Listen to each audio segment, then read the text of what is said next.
हम पढ़ रहे थे क्लास 11 फिजिक्स, जिसमें हमारा चैप्टर चल रहा था system of particle and rotational motion. इससे रिलेटेड हम सारी थ्योरी कर चुके हैं और कुछ एनसीईआरटी के एग्जाम्पल भी कर चुके हैं। आज हम एनसीईआरटी के एक्सरसाइज के कुछ क्वेश्चन करते हैं, जिसमें हमारा क्वेश्चन नंबर फर्स्ट है, so that area of triangle content between the vectors A and B is 1/2 of the magnitude of A cross B. तो बोला कि जो यहाँ पे एरिया ऑफ ट्राइंगल है उसको कैलकुलेट करना है और बोला वो ए क्रॉस बी के हाफ के बराबर होगा। तो इसका सॉल्यूशन कर लेते हैं। हमारे पास एक फिगर है, यहाँ पे फिगर को भी देखते हैं। हमारे पास जो ओके है, देखो कुछ चीजें मैंने यहाँ पे फिगर बनाया, इसमें ओके को हमने ए वेक्टर से रिप्रेजेंट किया। ओके को किससे रिप्रेजेंट किया? हमने ए वेक्टर से। इसी तरीके से ओ एम को हमने रिप्रेजेंट किया बी वेक्टर से। अब हम बात कर रहे हैं एरिया ऑफ ट्राइंगल की। तो एरिया ऑफ ट्राइंगल कैसे निकलता है? Half into base into height. अब बेस की बात करें तो बेस तो यहाँ पे ओ के है, ओ के बेस है, क्योंकि हम देखो कौन सा वाला ट्राइंगल लेंगे। देखो ट्राइंगल लेना है ओ एम के ट्राइंगल का एरिया निकालने, हम ध्यान रखना ओ एम के ट्राइंगल, ओ एम और के ट्राइंगल, इस ट्राइंगल का एरिया निकाले तो हाफ इंटू बेस, बेस हो गया इसका ओ के। इसी तरीके से इसकी हाइट हो गई, वो हाइट कितनी हो जाएगी? एम एन हो जाएगी। अब हम इस एम एन को कैलकुलेट करने के लिए एक चीज करेंगे, देखो हम करते हैं।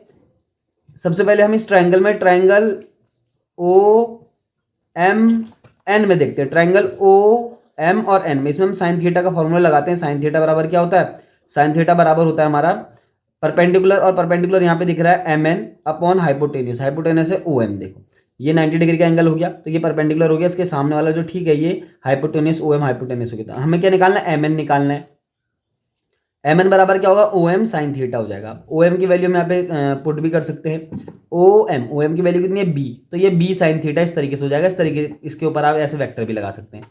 अब हमें ये एरिया ऑफ ट्राइंगल तो हम निकाले, तो एरिया ऑफ ट्राइंगल हमें निकालना है, तो हम लिखेंगे हाफ इंटू बेस।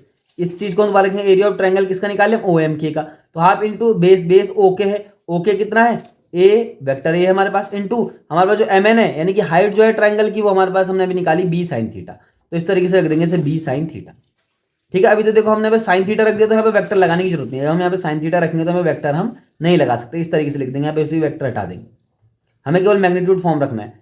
हम ओके की जगह हमने क्या करा? ए रख दिया, उसका साइड रख दी, बेस रख दिया। इसी तरीके से हमने इस एम एन की जगह, जो यहाँ पे एम एन था, एम एन की जगह हमने बी साइन थीटा रख दिया। तो एक्चुअल में जो ये है ये इस तरीके से हो जाएगा। तो a cross b, a b sine theta किसका फॉर्मूला होता है? ए क्रॉस बी का। तो ए क्रॉस बी हम इसको इस तरीके से लिख सकते हैं, ए बी साइन थीटा की जगह हम ए क्रॉस बी लिख सकते हैं। तो हमारे पास area of triangle O M के जो निकल के आया, वो निकल के आ गया हाफ ए क्रॉस बी। अब हमारा क्वेश्चन नंबर 2 है, ये क्या बोलता है? So that a dot B cross c is equal to in magnitude to the volume of the parallelepiped form on 3 vectors a b and c. तो हमने यहाँ पे एक फिगर बना रखा है पैरेलल पाइप, जिसमें ये देखो ये वेक्टर ए है जिसको हमने ओ ए से रिप्रेजेंट करा, ओ बी से हमने वेक्टर बी को रिप्रेजेंट कर दिया और ओ सी से हमने वेक्टर सी को रिप्रेजेंट कर दिया। तो हम यहाँ पे सब लिख देंगे कि ओ ए को हमने किससे रिप्रेजेंट करा है। यहाँ पे लेट करके ऐसे बोल सकते हैं, let O A equal to vector A and O B को भी हम कंसिडर कर लेंगे। ओ बी को हमने माना है वेक्टर बी। देखो सीधी सी बात है, यहां से लेके ओ ए वेक्टर ए हो गया, ओ बी वेक्टर बी हो गया, ओ सी इसी तरीके से वेक्टर सी हो गया। तो हमारे पास 3 वेक्टर हो गए, vector A, vector B and vector C. हमें क्या करना है? हमें प्रूफ करना है कि A dot B cross C जो है, एक्चुअली में जो यहाँ पे A dot B cross C है, इनके ऊपर इस तरीके से वेक्टर लगे हुए हैं ऐसे, है ना। तो A dot B cross C जो है वो इक्वल होगा इस पैरेलल पाइप के वॉल्यूम के बराबर। और तुम्हें याद रखना पड़ेगा पैरेलल पाइप का जो वॉल्यूम होता है वो ए बी सी के बराबर होता है, यानी कि इसकी तीनों साइड जो है हमारे पास है ए बी सी, तीनों को अगर हम मल्टीप्लाई करेंगे तो पैरेलल पाइप का क्या निकल के आ जाएगा? वॉल्यूम निकल के आ जाएगा। तो हमें क्या करना है? इस ए डॉट बी क्रॉस सी को कैलकुलेट करना है और वहां से हमें फाइंड आउट करना है कि जो ए डॉट बी क्रॉस सी है वो इसके बराबर आ जाएगा। अगर इसके बराबर आता है तो हमारा जो क्वेश्चन है वो बिल्कुल करेक्ट प्रूफ हो जाएगा। तो स्टार्ट करते हैं। देखो सबसे पहले हम क्या निकालेंगे? बी क्रॉस सी निकालेंगे। तो बी क्रॉस सी को हम किस तरीके से लिख सकते हैं? बी मॉड बी लिख दो, इसको मॉड सी लिख दो और इधर लिख दो साइन थीटा, या फिर इसको मॉड भी हटा दो, बी सी साइन थीटा लिख दो। सीधी सी बात है, तो बी सी साइन थीटा हो गया। अब यहाँ पे क्या करना पड़ेगा? थोड़ा सा एक अब आपको यूनिट वेक्टर भी दिखाना पड़ेगा, एन कैप। अब एन कैप क्या है? बी क्रॉस सी की डायरेक्शन दिखा रहा है। तो बी क्रॉस सी की डायरेक्शन कहां होगी? देखो इसको याद रखने वाली बात है, the direction of B cross C will be perpendicular. ये एक रूल है, राइट हैंड रूल भी बोलते हैं इसे। Will be perpendicular to the plane containing b and c. मतलब बी और सी जिस प्लेन में है उसके परपेंडिकुलर डायरेक्शन में बी क्रॉस सी का डायरेक्शन निकल के आता है। हमेशा ये बहुत इजी बात है, ये राइट हैंड स्क्रू रूल यही है कि डायरेक्शन, और जब भी हम दो वेक्टर का क्रॉस प्रोडक्ट करते हैं तो उनका जो थर्ड रिजल्टेंट वेक्टर जो निकल के आता है क्रॉस प्रोडक्ट से, उसका डायरेक्शन क्या होता है, उन दो वेक्टर के क्या होता है, परपेंडिकुलर डायरेक्शन होता है। इसलिए लिखा है the direction of B cross C will be perpendicular to the plane containing b and c, और जिसको हमने यहाँ पे किससे रिप्रेजेंट करा हुआ है, एन कैप से रिप्रेजेंट करा हुआ है। तो एन कैप क्या है, बी और सी के परपेंडिकुलर डायरेक्शन में। देखो बी इस तरफ हो गया, सी इस तरफ हो गया, और जो बी और सी का जो रिजल्टेंट है, यानी कि जो बी और सी को क्रॉस करके हमने निकाला, उसका जो डायरेक्शन होगा वो ए की डायरेक्शन में हो जाएगा, यानी कि ए की तरफ को हो जाएगा, बिकॉज बी और सी के परपेंडिकुलर तो ए ही वेक्टर यहाँ पे दिख रहा है। तो इस तरीके से अब हम क्या निकालेंगे, तो हम निकालेंगे A dot B cross C. ठीक हो गई बात। अब हमने निकालना है A dot B cross C. तो A dot B cross C actually में होगा कैसे, देखो ए हो जाएगा और ये बी क्रॉस सी क्या होगा, बी सी कॉस थीटा। सीधी सी बात है, जैसे हमने एक फॉर्मूला पढ़ा था, ए डॉट बी, अगर दो वेक्टर को डॉट करते तो हमारे पास ए बी कॉस थीटा निकल के आता है, और ए बी कॉस थीटा एक स्केलर क्वांटिटी है क्योंकि यहाँ पे हमने डॉट प्रोडक्ट किया है। तो ए डॉट बी क्रॉस सी हमें निकालना है। अब देखो हमने क्या करा, इसकी जगह हमने लिख दिया A dot B cross C, ऐसे करके A dot B cross C cos theta, इस तरीके से लिख देंगे। हम ए को तो ऐसे लिख देंगे, बी और सी को देखो एक्चुअल में जो वो है ना, वो इस तरीके का है। देखो यहाँ पे भी मॉड लगा हुआ है, यहाँ पे भी बी क्रॉस सी पे भी मॉड लगा हुआ है। ए डॉट बी क्रॉस सी को जब आप कैलकुलेट करेंगे तो ऐसे निकलेगा, ए मॉड के साथ, बी क्रॉस सी मॉड के साथ, और इस तरीके से कॉस थीटा। अब ये थीटा जो एंगल है, ये एंगल है आपका ए और बी क्रॉस सी के बीच का। अब बी क्रॉस सी जो है वो किस डायरेक्शन में है, b cross C will be perpendicular to the plane containing b and c. इसका मतलब एन कैप डायरेक्शन में, एन कैप डायरेक्शन कौन सी है, ए, जो ए वेक्टर की डायरेक्शन है। देखो बी और सी के परपेंडिकुलर डायरेक्शन में ये ए वेक्टर जा रहा है, हमारे पास ये एक तरीके का पैरेलल पाइप है। पैरेलल पाइप की जो तीन साइड होंगी, लेंथ ब्रेथ और हाइट, तीनों के तीनों क्या होंगी, एक दूसरे से परपेंडिकुलर होंगी। पहले तो ये समझने वाली बात है कि पैरेलल पाइप जो है, इसकी जो लेंथ होगी, ब्रेथ होगी और हाइट होगी, तीनों एक दूसरे के क्या होंगी, परपेंडिकुलर होगी। तो बी और सी के परपेंडिकुलर डायरेक्शन जो होगा वो ए वाला डायरेक्शन होगा, यानी कि एन कैप से, जिसको हमने यहाँ पर रिप्रेजेंट कर दिया। तो कॉस, ये थीटा क्या बोला मैंने, थीटा जो एंगल है ए और बी क्रॉस सी के बीच का एंगल है। अब बी क्रॉस सी की डायरेक्शन भी ए डायरेक्शन में है, मैंने कहा बोला बी क्रॉस सी की जो डायरेक्शन है वो कहाँ है, वो एन कैप की तरफ है, और एन कैप किस तरफ है, ए डायरेक्शन में।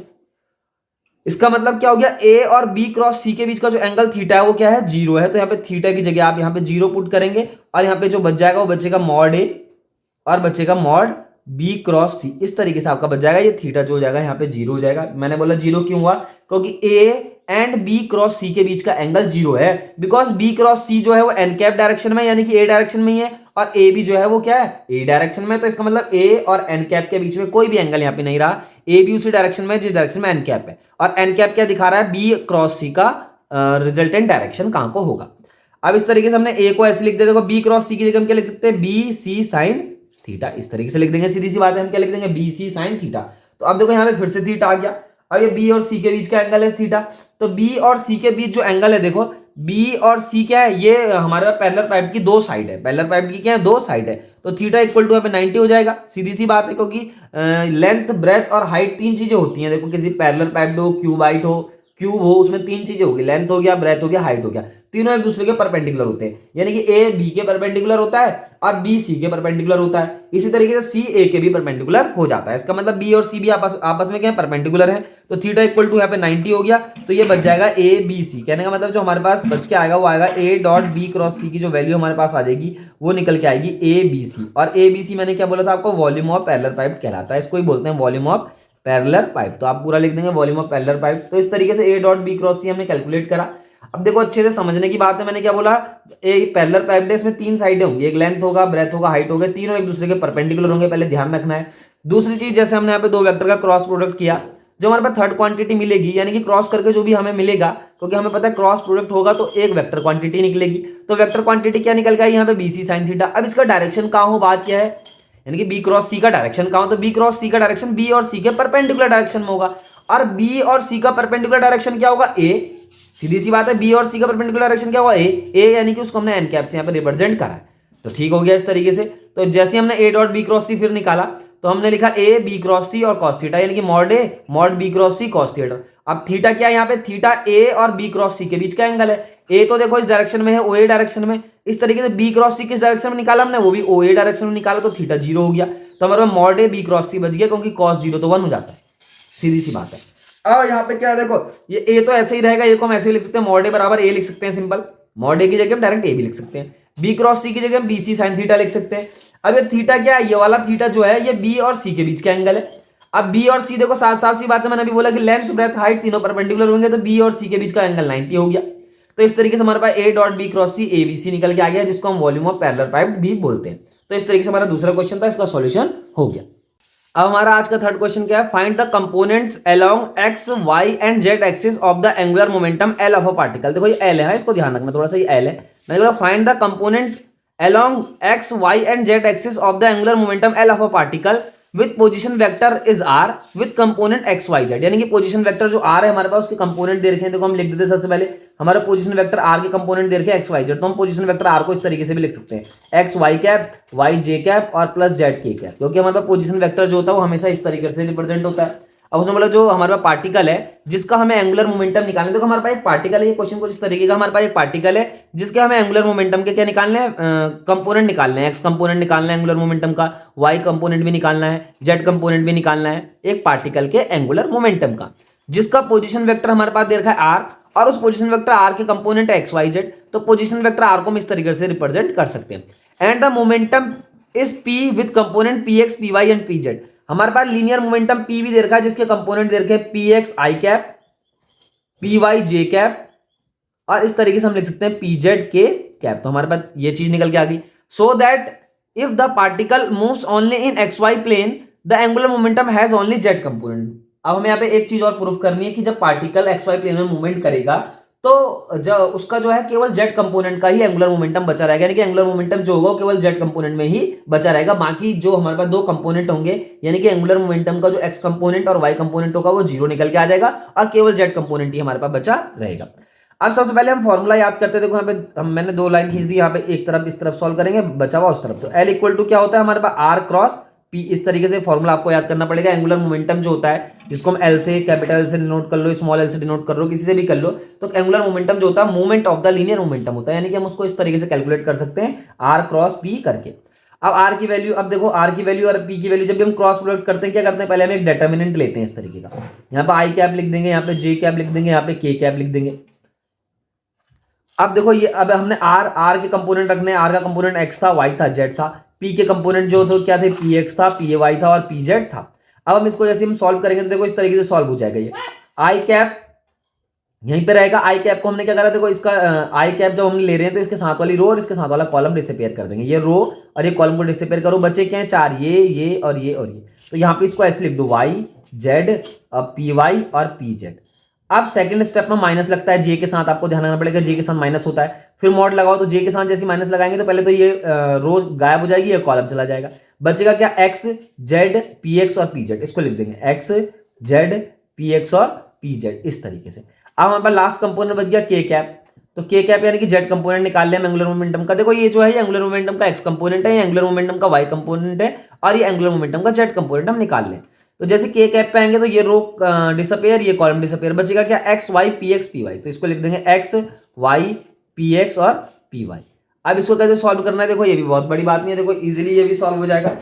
अब हमने क्या करना है, देखो आई कैप, अब उसके बाद हम क्या करते हैं, उसको क्रॉस प्रोडक्ट कर देते हैं, वाई को पी जेड के साथ मल्टीप्लाई करते हैं, इसे ऐसे लिख देंगे वाई पी जेड माइनस, और जेड को पी वाई के साथ मल्टीप्लाई कर देंगे जेड पी वाई, और ये माइनस जे कैप ऐसा ही रहने दो, और इसको भी ऐसे मल्टीप्लाई कर दो अंदर। ये क्या हो जाएगा, एक्स पी जेड, फिर माइनस लगाते हैं और पी एक्स जेड, यानी कि इसको लिख दो जेड पी एक्स इस तरीके से। अब हमारे पास लास्ट कंपोनेंट बच गया के कैप। तो के कैप लिख दो, के कैप जैसे लिखेंगे अब इसमें भी क्रॉस मल्टीप्लाई, एक्स को पी वाई के साथ मल्टीप्लाई और माइनस इस वाई को पी एक्स के साथ मल्टीप्लाई, तो वाई पी एक्स इस तरीके से ये हो गया।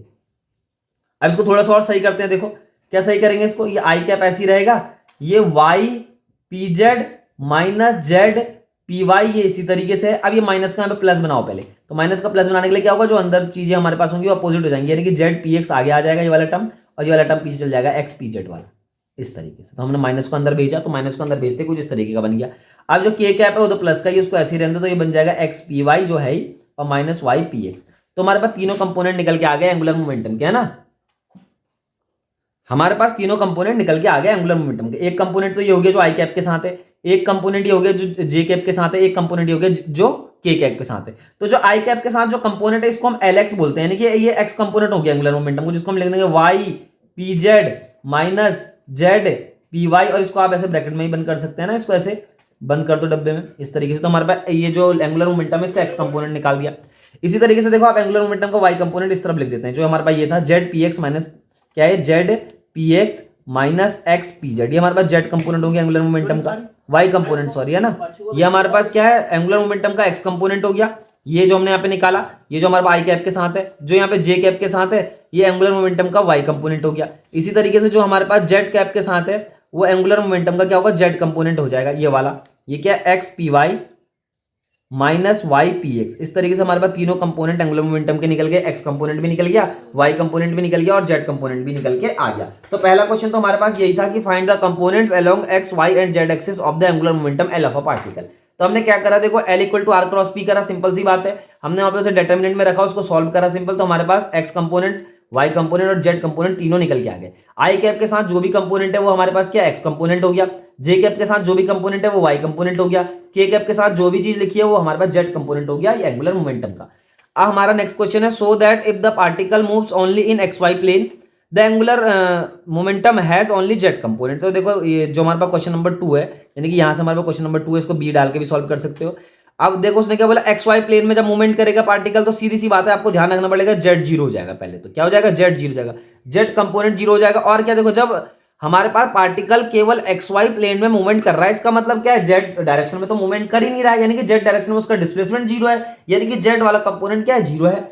दूसरी चीज कि हमारे पास जेड डायरेक्शन में जो हमारे पास क्या है लीनियर मोमेंटम है पी जेड, वो भी जीरो हो जाएगा। जब पार्टिकल जेड डायरेक्शन में मूवमेंट कर ही नहीं रहा है तो उसका ना तो जेड डायरेक्शन में कोई डिस्प्लेसमेंट आएगा और ना ही उसका जेड डायरेक्शन में कोई लीनियर मोमेंटम निकल के आएगा, यानी कि जेड और पी जेड दोनों जीरो हो जाएंगे।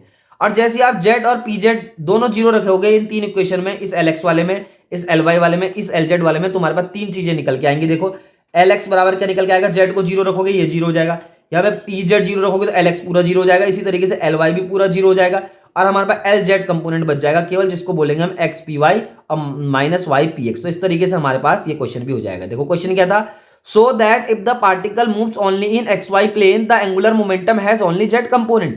सीधी सी बात है, अब xy प्लेन में मूवमेंट करने के लिए मैंने आपको क्या बताया कि z डायरेक्शन में कोई मोमेंटम नहीं है, कोई मूवमेंट नहीं है, यानी कि z डायरेक्शन का डिस्प्लेसमेंट जीरो। दूसरा z डायरेक्शन में जब मूवमेंट हो ही नहीं रहा है तो z डायरेक्शन के लिए लीनियर मोमेंटम भी जीरो।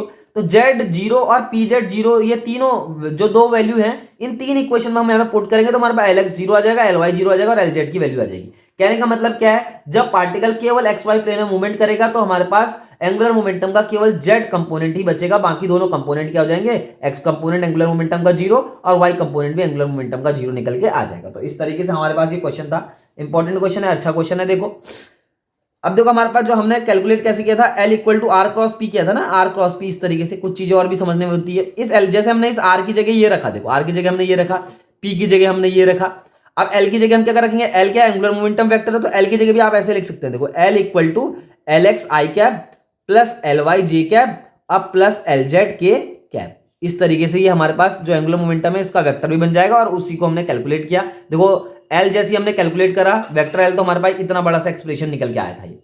तो आई कैप के साथ जो था देखो वो क्या है, एल एक्स कंपोनेंट, यानी कि x component of the angular momentum जिसको हमने निकाल दिया है कंपेयर करके, और वाई कंपोनेंट इस तरीके से एल वाई कंपोनेंट देखो जे कैप के साथ जो है वो क्या वाई कंपोनेंट एंगुलर मोमेंटम का, तो वाई कंपोनेंट भी निकाला, जेड कंपोनेंट भी निकाला।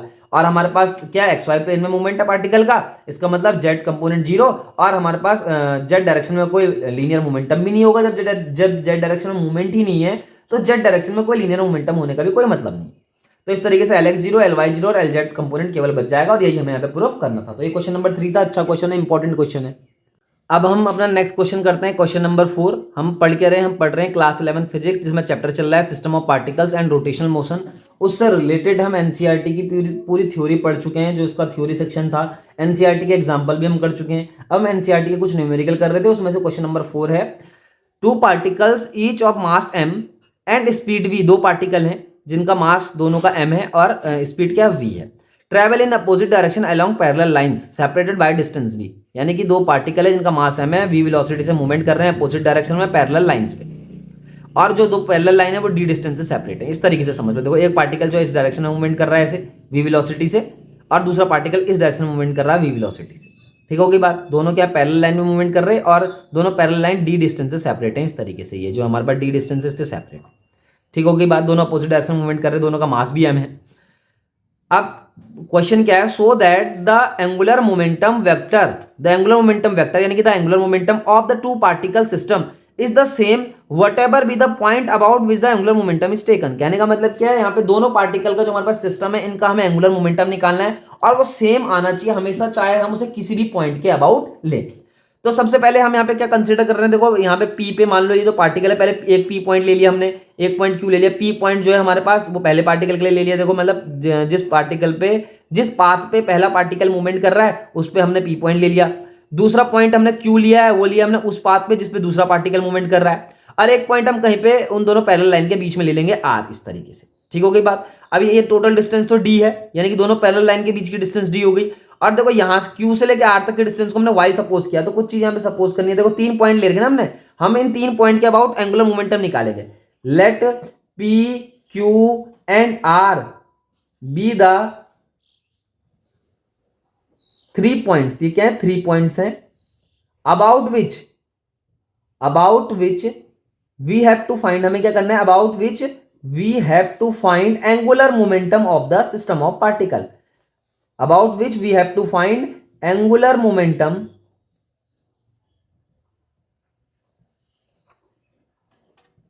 of the system of particles। यानी हमारे पास सिस्टम ऑफ पार्टिकल के लिए क्या करना है, हमें यहाँ पे एंगुलर मोमेंटम निकालना है, पहले पी पॉइंट के अबाउट, फिर क्यू पॉइंट के अबाउट, फिर आर पॉइंट के अबाउट। और उसने यहाँ पे क्वेश्चन किया कि so that the angular momentum of the two particle system is same, मतलब इन तीनों पॉइंट के अबाउट जो हमारे पास एंगुलर मोमेंटम वो सेम आना चाहिए, तब जाके ये क्वेश्चन हमारा करेक्ट प्रूफ हो जाएगा।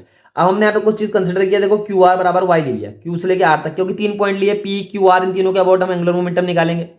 अब ये आर जो है यहाँ पे क्यू से वाई डिस्टेंस अवे है, तो इस तरीके से हमारे पास क्यू आर तो वाई है, तो हमारे पास जो पी आर बचेगा, तो पी आर कितना बच जाएगा, हमारा पी आर बच जाएगा हमारे पास डी माइनस वाई।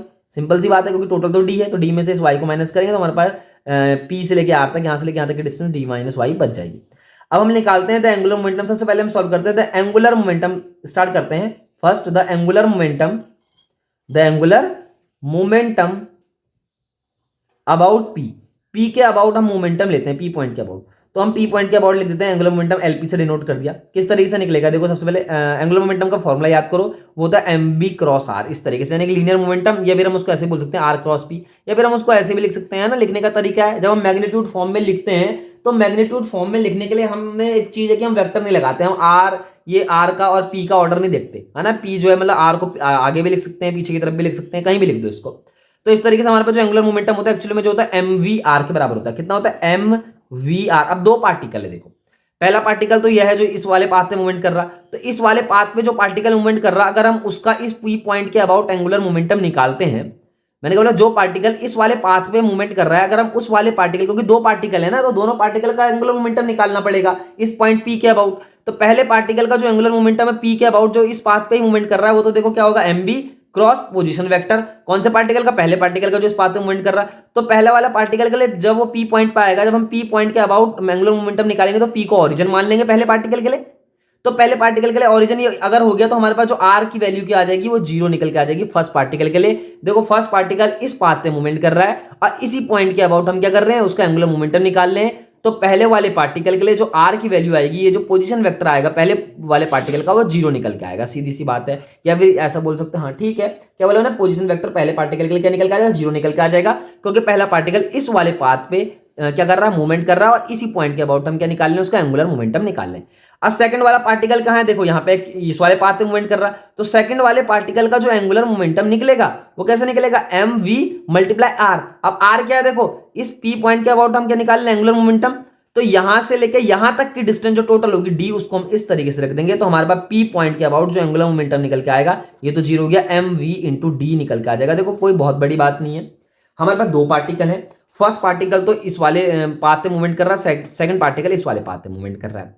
अब पहले पार्टिकल का जब हम इस पी पॉइंट के अबाउट क्या निकालेंगे, एंगुलर मोमेंटम निकालेंगे, तो पहला पार्टिकल इसी पाथ पे है, तो उसके लिए आर 0 हो जाएगी। अब हम दूसरे पार्टिकल का भी इस पॉइंट के अबाउट, दूसरे पार्टिकल का हम इस पॉइंट पी के अबाउट क्या निकाल रहे हैं, एंगुलर मोमेंटम। तो दूसरा पार्टिकल एक्चुअली मूवमेंट कहां कर रहा है, यहां कर रहा है, तो दूसरे पार्टिकल का जो एंगुलर मोमेंटम निकलेगा इस पॉइंट के अबाउट, तो एम वी हो जाएगा क्रॉस आर। आर क्या है, इस वाले पार्टिकल का पोजीशन वेक्टर जो इस वाले पाथ पे जा रहा था, इस वाले पाथ पे जो पार्टिकल जा रहा है उसका पोजीशन वेक्टर किससे दिखाएंगे, इस डी से, क्योंकि ये पी को हमने ओरिजिन माना है, मान लो पी को क्या माना है हमने, ओरिजिन माना है, तो यहां से लेके यहां तक की डिस्टेंस ले लेंगे सेकंड पार्टिकल के लिए, आर की जगह हम डी रख देंगे। तो पी पॉइंट के अबाउट इस तरीके से एंगुलर मोमेंटम एमवीडी निकल के आ जाएगा। इसे क्वेश्चन नंबर 1 मान लो। सेकंड केस सॉल्व कर दो, लिख दो द एंगुलर मोमेंटम, सिंपल लिख देता हूं मैं, the angular momentum about Q. अब क्यू के अबाउट जरा एंगुलर मोमेंटम लो, तो क्यू के अबाउट एंगुलर मोमेंटम कैसा आएगा, देखो एम वी, पहले पार्टिकल का लो, फर्स्ट पार्टिकल का जो इस वाले पाथ पे मूवमेंट कर रहा है, तो उसका क्या आ जाएगा M V cross R. R कितना है देखो पहले वाले पार्टिकल के लिए आर। अब हम किस पॉइंट के अबाउट निकाल लें, इस क्यू पॉइंट के अबाउट निकाल लें, तो पहले वाले पार्टिकल के लिए आर क्या हो जाएगा, डी हो जाएगा। जैसे यहाँ पे दूसरे वाले पार्टिकल के लिए आर डी हुआ था, यहाँ पे फर्स्ट वाले पार्टिकल के लिए आर डी हो जाएगा, और जो सेकंड वाला पार्टिकल है उसके लिए आर क्या हो जाएगा, 0, क्योंकि सेकंड पार्टिकल तो इसी पाथ पे मूवमेंट कर रहा है और इसी पॉइंट के अबाउट हम उसका क्या निकाल लें, एंगुलर मोमेंटम। तो एल क्यू बराबर भी हमारे पास m v into d angular momentum निकल के आ जाएगा। अब हमारे पास थर्ड केस बचा है। थर्ड केस क्या है, हमें निकालना है the angular momentum about R. अब आप आर के अबाउट एंगुलर मोमेंटम निकालो, द एंगुलर मोमेंटम शॉर्ट लिख दो अबाउट आर। तो जैसे आप आर के अबाउट एंगुलर मोमेंटम निकालेंगे आर पॉइंट के अबाउट, तो आप लिखेंगे एल आर बराबर एम वी। अब फर्स्ट पार्टिकल कहां है, यहाँ है, यहाँ मूवमेंट कर रहा फर्स्ट पार्टिकल इस तरफ को, तो पहले पार्टिकल के लिए जो पोजीशन वेक्टर आर होगा वो पी से लेके आर तक की डिस्टेंस होगी, क्योंकि हम क्या कर रहे हैं आर पॉइंट के अबाउट एंगुलर मोमेंटम निकाल ले, तो पी से लेके आर तक की डिस्टेंस कितनी निकाली थी हमने, मानी थी डी माइनस वाई, तो डी माइनस वाई रख देंगे। इसी तरीके से सेकंड पार्टिकल को लेंगे एम वी, इस पार्टिकल के लिए निकालेंगे एंगुलर मोमेंटम इस आर पॉइंट के अबाउट, तो यहां से लेके यहां तक की डिस्टेंस लेंगे, तो यहां से लेके यहां तक की डिस्टेंस कितनी है वाई, तो इस तरीके से हो जाएगा। जब आप इसको सॉल्व करेंगे ओपन करेंगे तो एल आर बराबर एम वी डी निकल के आ जाएगा। और तो देखो यहाँ पे 3 चीजें निकल के आई, एक इक्वेशन, 2 इक्वेशन और थर्ड इक्वेशन, ये 3 इक्वेशन निकल के आई। यहाँ से क्या निकल रहा है हमारे पास सॉल्यूशन की L P about L Q बराबर एल आर। कहने का मतलब क्या है, the angular momentum of the system of particles about the point P and about the point Q and about the point R is the same. ठीक होगी बात। तो हमारे पास एल पी बराबर एल क्यू बराबर एल आर हमें proof करना था, वो हमने प्रूफ भी कर दिया, क्योंकि हमने निकाल दिया m v d L p आया, पी पॉइंट के about total angular momentum of the system of 2 particles is MVD, and q point के अबाउट भी एमवीडी आया, आर पॉइंट के अबाउट भी एमवीडी निकल के आ गया। तो तीनों पॉइंट के अबाउट हमने एंगुलर मोमेंटम निकाला, तीनों के आ गया सेम निकल के आ गया, और यही हमें यहाँ पे प्रूफ भी करना था। अब एक चीज और बच रही है यहाँ पे, देखो मैंने हर जगह यहाँ पे एमवी रख दिया। देखो जो एमवी था ये क्या एक्चुअली में, मैंने बोला तुम्हारे पास लीनियर जो एंगुलर मोमेंटम होता है उसका फॉर्मूला क्या होता है, P into R into P होता है एक्चुअली में ना, ऐसे इस तरीके से। अगर आप सीधा सा मैग्नीट्यूड फॉर्म रखते हैं तो आर तो ऐसे रहेगा, पी की जगह लीनियर मोमेंटम है, लीनियर मोमेंटम क्या होता है मास इंटू वेलोसिटी, तो एंगुलर मोमेंटम को एम वी आर ऐसे लिख सकते हैं। अब m क्या है, मास ऑफ द पार्टिकल, तो दोनों पार्टिकल जो थे उनका मास m ही है, उसने पहले गिवन दिया है। दोनों पार्टिकल की वेलोसिटी v है, ये भी उसने पहले गिवन दिया है, इसलिए हमने हर क्वेश्चन में हर जगह mv और mv ही पुट किया, क्योंकि दोनों पार्टिकल का मास और वेलोसिटी क्या है यहाँ पे सेम हमारे पास गिवन है। तो ये हमारे पास क्वेश्चन नंबर 4 था, इस तरीके से इसका सॉल्यूशन होगा।